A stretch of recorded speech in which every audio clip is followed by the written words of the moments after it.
Muy buenas tardes a todos. Muchas gracias por la invitación a participar dentro de este evento.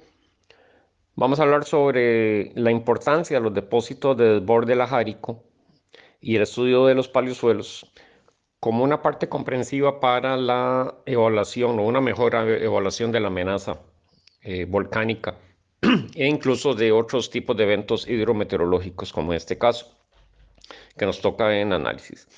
Este estudio fue realizado por varias personas, integrando geólogos, arqueólogos y geólogos del Cuaternario, donde tenemos ahí a Peter Bryan, Molly Macanta y otros colegas más con los que hemos participado. Bueno, el estudio comprende parte relacionado con el huracán Otto, que fue el 24 de noviembre de ya hace unos años, que es bien conocido por todos ustedes. Y este huracán, pues en el Paso de Costa Rica, uno de los primeros huracanes bastante estudiado y registrado, digamos que afectó directamente a nuestro país, pues las lluvias se concentraron principalmente en el volcán Miravalles. En el volcán Miravalles hubo una alta concentración de las lluvias que con la lámina que vemos, que sigue, que muestra donde aparece en rojo los cauces que fueron afectados por corrientes de barro, por lajares, en diferentes sectores. Vemos que varios ríos que drenaban el volcán fueron afectados por estos lajares y obviamente las poblaciones en los sectores bajos.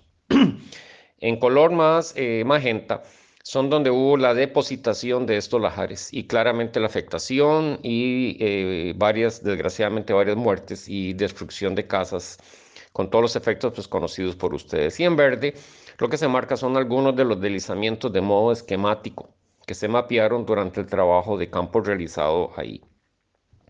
La lámina que sigue marca, pues, en términos generales, los flujos de escombros cargados de lodo, de troncos, etcétera, llegaron a diferentes poblaciones como Pategallo a las 7 de la noche, Bijagua a las 8, Upala a las 8:30. La cuenca del río Zapote, que es la que se muestra en la parte, en esa imagen de radar que vemos ahí, en esa imagen infrarroja, perdón, que vemos ahí que es parte del macizo del volcán Miravalles. Pues la cuenca del río Zapote en tan solo 4 horas se calcula que recibe unos 450 litros por metro cuadrado y en la cuenca alta alrededor de unas 72 mil millones de litros, es decir, alrededor de unas 29 mil piscinas olímpicas fueron las que se precipitaron en ese sector y claramente eso desencadenó en los lajares. La lámina que sigue fue muy interesante porque se aprovecharon algunas de las estaciones sismológicas que tenemos ahí que se tiene para el control del campo geotérmico Miravalle, se aprovecharon en ese momento y logramos tener la hora precisa en que pasaron estos lajares cerca de las estaciones sismológicas y con ello también se logró determinar la velocidad. En rojo se muestra nuevamente el volcán Miravalles ahí y en rojo la parte afectada por las crecientes por estos lajares y las zonas de inundación. La lámina que sigue pues muestra gran parte de manera que no deja sorprender de estos flujos de escombros.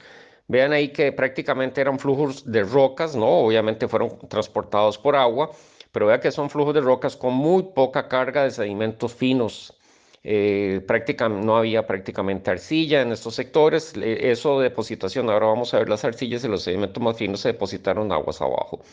Pero en la parte media de los cauces, pues lo que se generó son estos depósitos de grandes bloques de rocas, que en realidad son debris flow, que en algunos denominan depósitos de tamiz, es decir, son depósitos pobres en arcilla, en ese sentido. Claramente tiene un poder erosivo bastante fuerte. Acá vemos el nivel del agua en el tronco, en la imagen siguiente, pues vemos donde se muestra el nivel del tronco, la escala, que son las personas. Vemos que en algunos sectores estos flujos alcanzaron incluso hasta 12 metros de altura. Y ahí.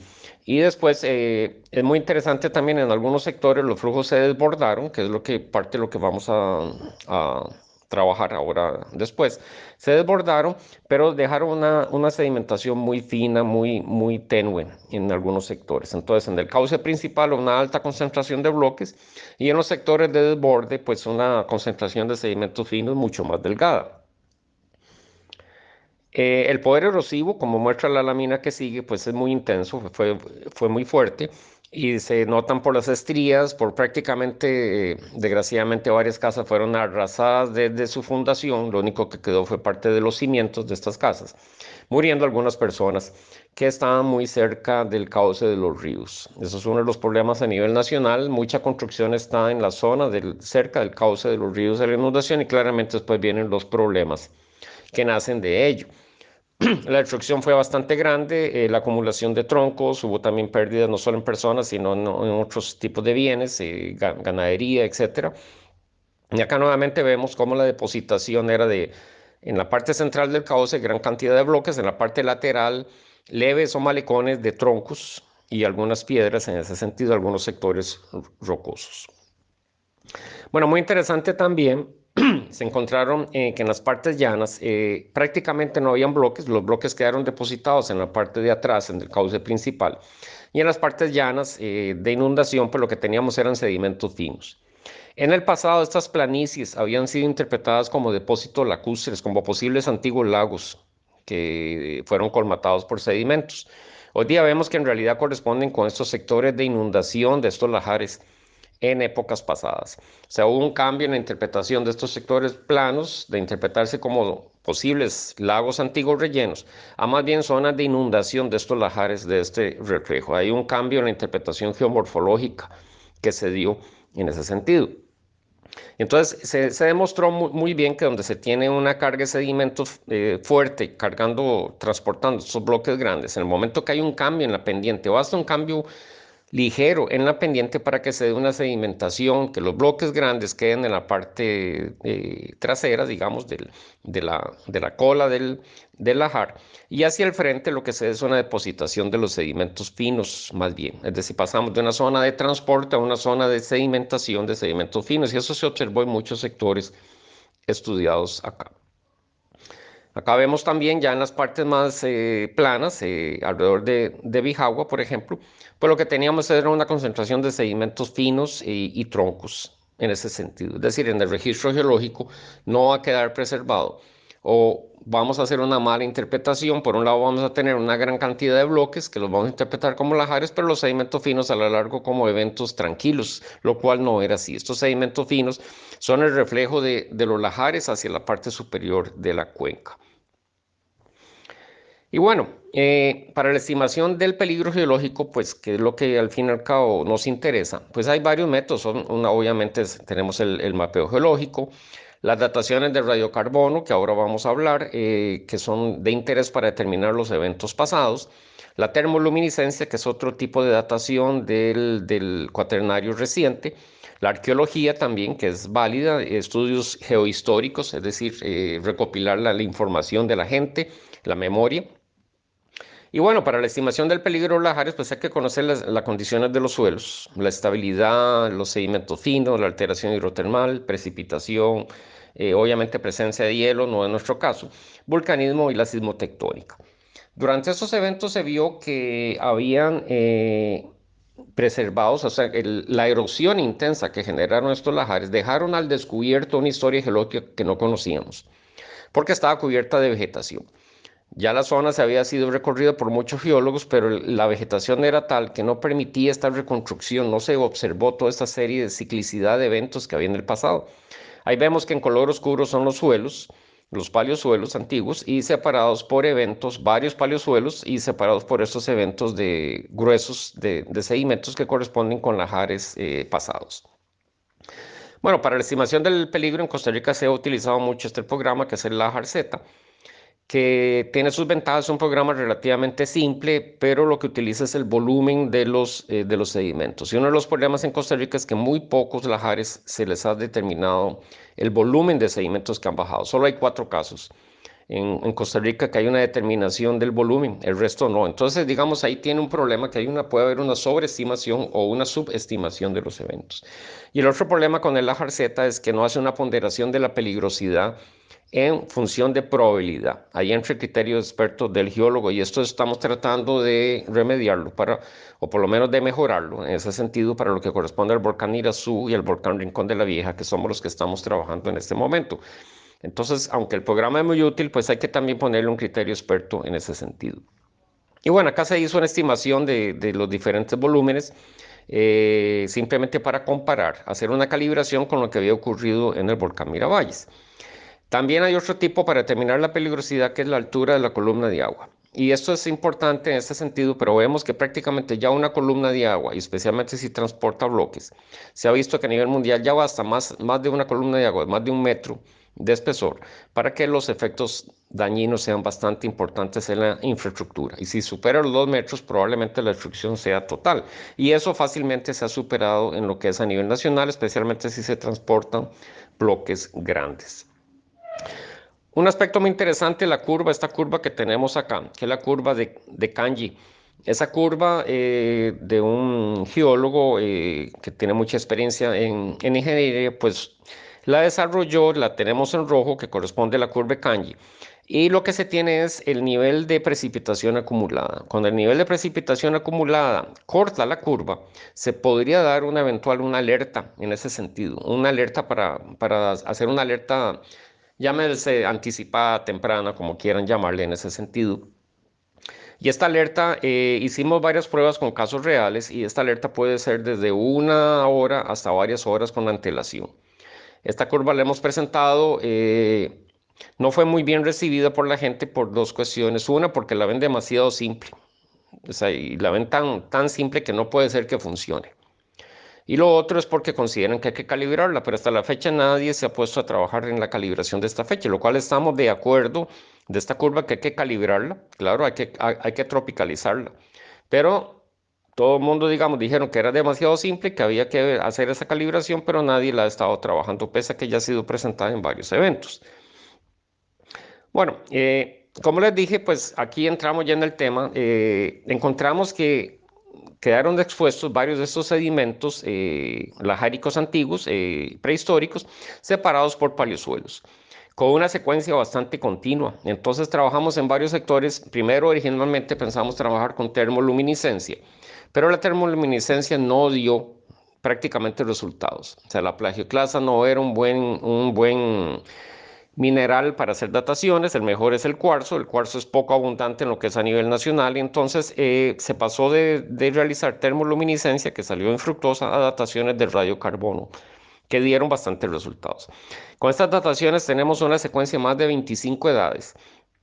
Con estas 25 edades hemos llenado un espacio en la edad no solo del vulcanismo, del volcán Miravalles, sino también de los depósitos lajáricos prehistóricos de este volcán. Y hemos visto que hay una cierta recurrencia, hay una frecuencia mayor de lo que uno hubiera estimado en este sentido. Entonces, se recolectaron todos estos depósitos, se hizo una descripción detallada, composición estratigráfica, en este sentido, se tomaron las muestras y se realizaron las calibraciones de radiocarbono del caso allá. Una vez realizado esto, pues montamos una serie de columnas en diferentes sectores, donde vemos que hay algunos hiatos, es decir, algunos sectores donde no hubo actividad ni de lajar ni de vulcanismo en ese sentido, y otros donde vemos que hay una frecuencia de eventos bastante importante. Y justamente tenemos 3 grandes hiatos. Aquí en los últimos tenemos un registro de los últimos 8.000 años, 10.000 años, digamos, hacia atrás. Tenemos y vemos que hay varios registros con mucha actividad, tanto volcánica como hidrometeorológica, y otros hiatos, digamos, donde no tenemos información. Claramente los hiatos puede ser una falta de registro, que no datamos ciertos eventos, podría ser, pero parecen ser consistentes en ese sentido. Entonces, cuando graficamos estos eventos, una curva de frecuencia, pues vemos que hay bueno, el primer evento que tenemos es un gran evento de debris avalanche, que es un colapso del volcán Miravalles, que tenemos acá, alrededor de unos 8.000 años atrás, en ese sentido. Hay algunos eventos asociados, probablemente de un blast, de un depósito de blast relacionado con este colapso. Después tenemos un hiato, una tranquilidad tanto en el vulcanismo como en los eventos hidrometeorológicos, para empezar con una fase constructiva del volcán, que es la fase 2, donde tenemos algunas coladas de lava, flujos piroclásticos, etc. Nuevamente tenemos un hiato, y ahí empiezan donde aparecen una alternancia bastante regular de lahares con eventos volcánicos y estos lahares asociamos que son parte de los eventos hidrometeorológicos. Estos lahares que se dataron, aunque se dataron también en el cauce principal, se vieron que eran bastante bien preservados como fase de desborde, es decir, de desborde lateral de estos malecones o leves, no en el cauce principal, porque en el cauce principal ya vimos que se deposita gran cantidad de bloques y en realidad lo que hacen es oscurecer el número de eventos que han ocurrido, mientras que se observaron que las partes laterales, en las bermas laterales de los ríos, pues había una mejor preservación de los eventos que aunque eran muy pequeñitos, estos eventos pequeños están representando los grandes eventos en el cauce principal. Y entonces vemos que tenemos una fase 3 que es importante, digamos, de mucha actividad, y el último lahar, pues que obviamente fue el del 2016 relacionado con Otto en esa secuencia. Claramente falta mucho por realizar en el volcán Miravalles, pero aquí fue una oportunidad de poder, por lo menos en algunos de los sectores, especialmente el sector más reciente del volcán, porque también hubo otros sectores, como el de la cuenca del río Zapote, donde bajaron varios lahares, pero esa es la parte antigua del volcán. Y la parte que nos interesaba es el volcán Miravalles reciente, el Neo Miravalles, el último Miravalles, digamos, por así decirlo, para tener una idea con qué frecuencia había vulcanismo, porque ni eso se sabía, y con qué frecuencia habían estos eventos hidrometeorológicos. Bueno, en ello estamos trabajando aquí. Lo que queremos dar a conocer es que hay una amplia utilidad en lo que hemos estado haciendo con las dataciones de radiocarbono. Bueno, finalmente quiero agradecer por ustedes, por la paciencia y muy particular al comité organizador. Claramente un evento de esto lleva una gran carga de tiempo, de organización, de aspectos que hay que resolver. Y por eso pues quería agradecer personalmente al comité organizador y a todos ustedes por la paciencia y muchas gracias. Que tengan muy buenas tardes.